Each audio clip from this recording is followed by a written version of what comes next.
I always thought I knew what betrayal looked like. Tears, shouting, doors slamming. That's how they show it in movies. But in real life, it's much worse. When you're standing there, paralyzed, watching the person you love more than anything in the world kiss someone else. That's when you realize there's no going back. It's not just pain, it's the collapse of your reality. But that was only the first blow. The worst was yet to come, and deep down, I probably knew it all along. I promised myself that no matter how this story ended, I'd see it through to the very end, even if I had to burn everything down to the ground. My name is Den, and this is the story of how the woman I loved shattered my world. The night of the company party was supposed to be a celebration. We'd landed a major client after months of grueling work, and the office was buzzing with excitement. Everyone showed up dressed to impress, eager to unwind. I was proud to have Sonia by my side. She was radiant in her black dress, her laugh lighting up the room like always. She was my world, my beautiful, charming wife of 6 years. As we moved through the crowd, people stopped to compliment her. "Den, you're a lucky man," one colleague said, raising his glass. "I know," I replied with a smile. And I did know, or at least I thought I did. We mingled, clinking glasses with my coworkers, sharing laughs. It felt like everything was perfect. Then I saw him, Jason. He was one of the top salesmen, a guy with a reputation for being a bit too smooth for his own good. Sonia introduced herself to him when we crossed paths near the bar. The first warning bell in my head was quiet. Jason was charismatic, sure, but harmless. Or so I thought. I left them talking for a moment to get us another round of drinks. When I returned, they were standing too close. Sonia laughed at something he said, placing her hand lightly on his arm. I brushed it off, telling myself I was paranoid. After all, Sonia was outgoing and friendly. That's what I loved about her. But something in the way Jason leaned in, the way she didn't move away, it left a bitter taste in my mouth. As the night wore on, I tried to push it out of my mind. We danced, laughed, and took photos. I told myself I was imagining things. Then I lost track of her for a few minutes. When I finally found her again, my heart dropped. She was standing with Jason on the patio, their bodies close enough to cast one shadow in the dim light. Jason whispered something in her ear, and she smiled. One of those small, private smiles she used to give me when we shared a secret. Then it happened. He kissed her. It wasn't a friendly peck or a brief mistake. It was deliberate. Her lips met his in a way that made the world collapse around me. I froze, a dozen emotions surging through me at once. Shock, betrayal, fury. I felt like I'd been sucker punched. My fists clenched so tightly my nails dug into my palms. For a moment, I felt a dangerous heat rising inside me. Kill him. The thought hit me like a sledgehammer. I took a step forward, imagining what it would feel like to break his smug face, to see the shock on Sonia's lips as she realized I'd caught her. But something stopped me.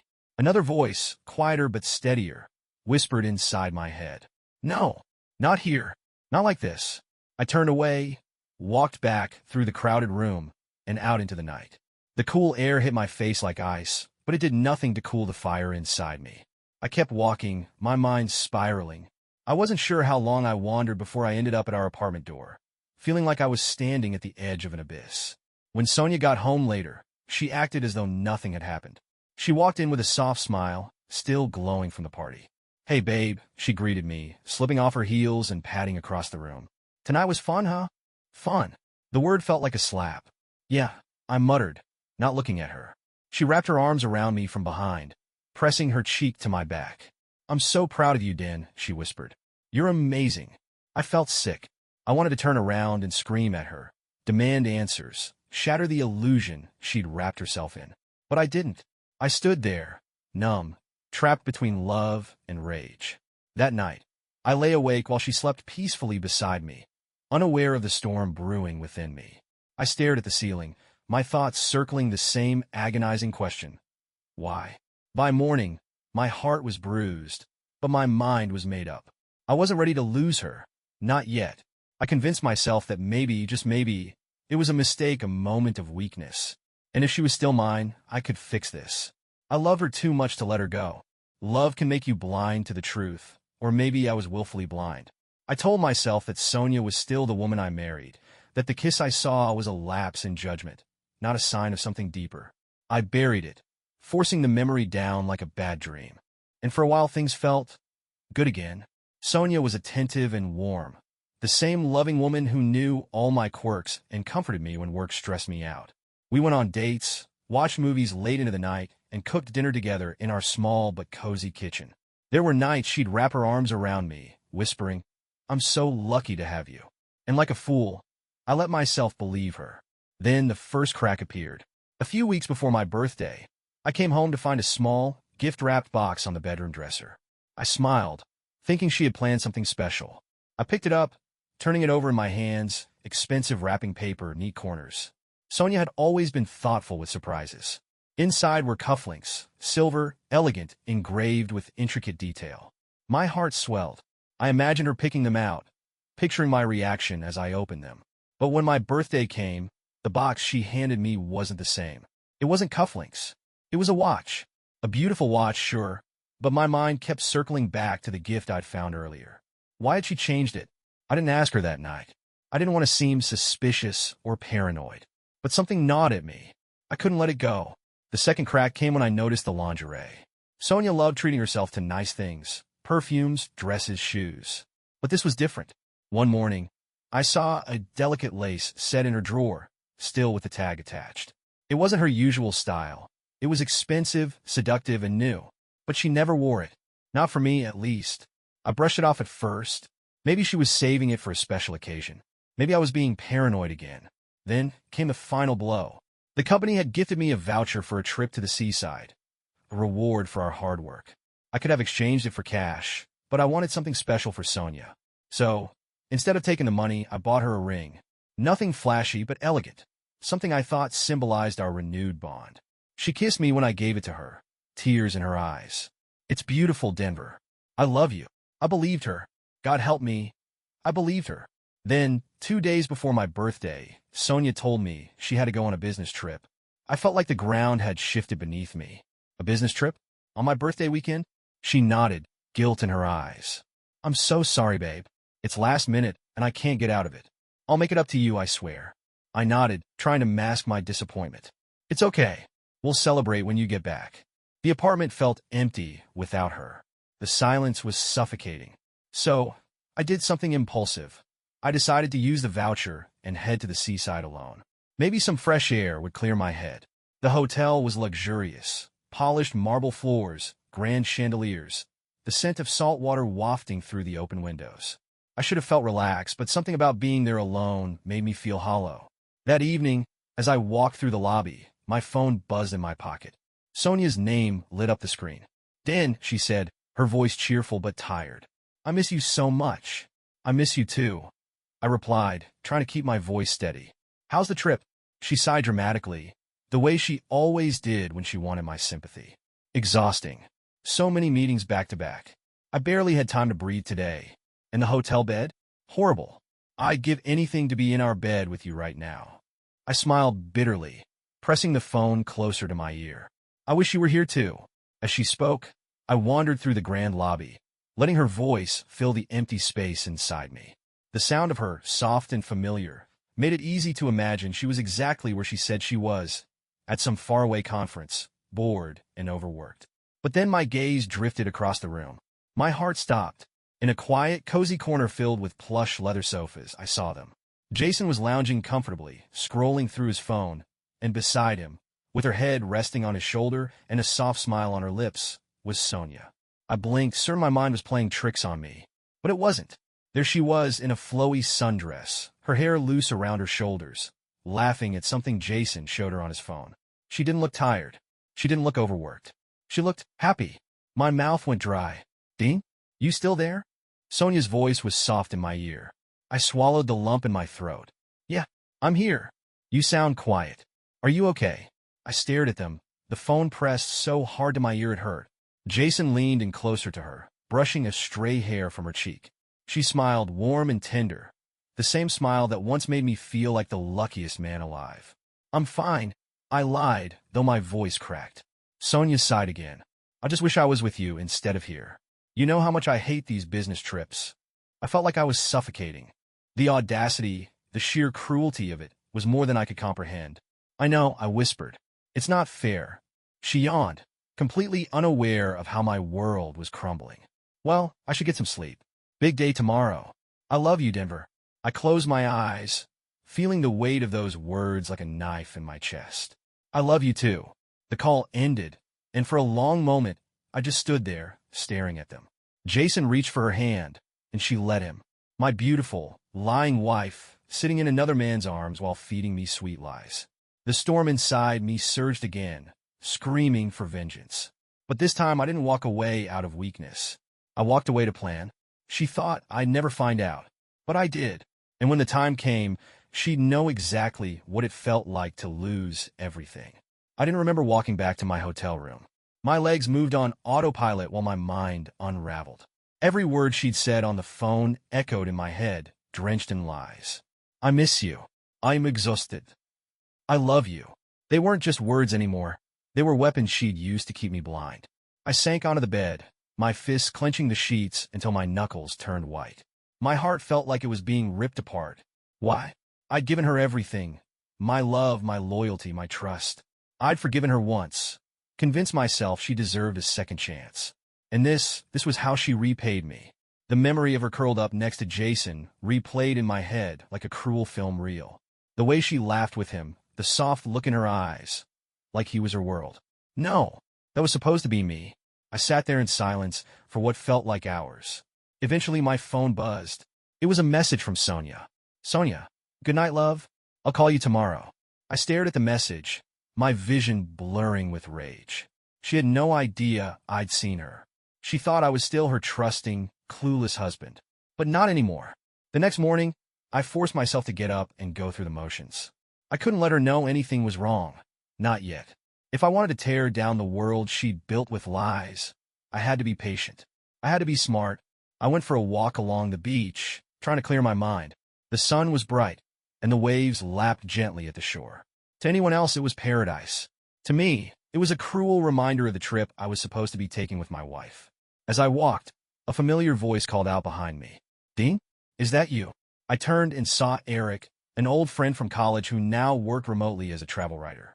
He was dressed casually in a linen shirt, his usual easygoing grin on his face. Eric. I forced a smile. What are you doing here? He shrugged, covering this place for a feature. You. I hesitated for a second. Just taking some time off? Eric's smile faltered as he studied me. You okay, man? You look off. I almost laughed. Of course I looked off. My life was unraveling at the seams. But I wasn't ready to spill everything. I refine it ilid. Eric raised an eyebrow, but didn't push. Well, if you need company, let me know. I'm here all week. Thanks. We exchanged a few more pleasantries before parting ways.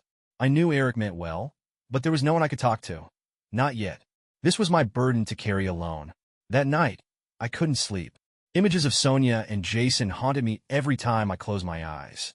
The rage was overwhelming, but beneath it all was a crushing sadness. I wanted to scream, to cry, to shatter everything around me. But I didn't. Instead, I made a decision. The next morning, I left the hotel and drove back to the city. The drive felt surreal. Hours of empty roads, punctuated by flashes of memory. Sonia's smile, her laughter, the way she rested her head on Jason's shoulder. When I reached our apartment, I didn't go inside right away. I sat in the car, staring at the building where we built our life together. I remembered the night I proposed to her, the first morning we woke up as husband and wife, the lazy Sundays spent watching movies in our pajamas. All of it felt like a lie now. When I finally went inside, the apartment was quiet. Sonia wasn't home yet. Her business trip still had a day to go. I walked through each room, trying to understand how someone who shared so many memories with me could betray me so completely. In the bedroom, I found the lingerie set again, the one she never wore for me. I picked it up, the delicate fabric slipping through my fingers. My chest tightened as I thought about who she'd bought it for. I knew what I had to do. For the next few days, I played the role of the loving, clueless husband perfectly. When Sonia returned home, I greeted her with a kiss and helped her unpack. She looked at me with those wide, innocent eyes, as if nothing had happened. Did you miss me? She asked, wrapping her arms around me. Of course, I whispered, brushing a strand of hair from her face. How was the trip? She sighed dramatically, just as she had on the phone. Exhausting. I couldn't stop thinking about you. I forced a smile. Me too. Inside, I felt sick. Over the next few weeks, I became a ghost in my own life. I followed them.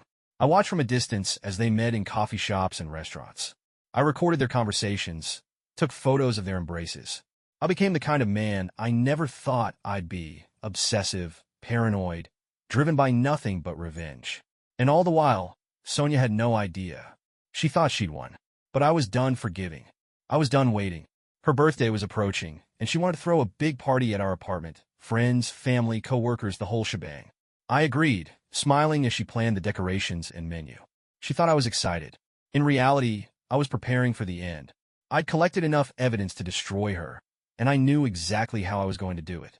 Her perfect life was about to come crashing down. The days leading up to Sonia's birthday party felt like standing at the edge of a cliff, knowing I was about to jump and take everything down with me. I watched her move around the apartment, humming to herself as she set up decorations and finalized the guest list. She was so happy. That's what made it so unbearable. She had no idea that every step, every smile, every touch was dragging her closer to the reckoning. On the morning of the party, I woke up early and sat at the kitchen table with a cup of coffee, staring at the small USB drive in my hand. It contained everything: the footage from the hotel lobby, photos of their secret dates, and even a short clip from the hidden camera I'd placed at the cafe where they met weekly. I'd watched the videos 100 times, hoping they would numb me. But they didn't. The pain was as raw as the first time I'd seen them together. Sonia walked in, still in her pajamas, and kissed my cheek. "Morning, birthday boy's husband." I forced a smile. "Morning." She poured herself a cup of coffee and sat across from me, beaming. "You're going to love tonight. I've planned everything down to the smallest detail." I nodded, pretending to be impressed. "I can't wait." She reached for my hand. "I love you, Denver." For a split second, I faltered. The words cut deeper than they should have. But then I remembered the way she'd laughed in Jason's arms, how she'd lied to me without missing a beat. "I love you too," I replied, the lies slipping out with ease. By evening, the apartment was filled with guests, friends, family, co-workers, all laughing and clinking glasses. Sonia was in her element, flitting from group to group, her face glowing with joy. Eric showed up halfway through, grinning as he handed me a bottle of scotch. "Happy almost birthday, man." "Thanks, Eric." I clapped him on the back, grateful for the distraction.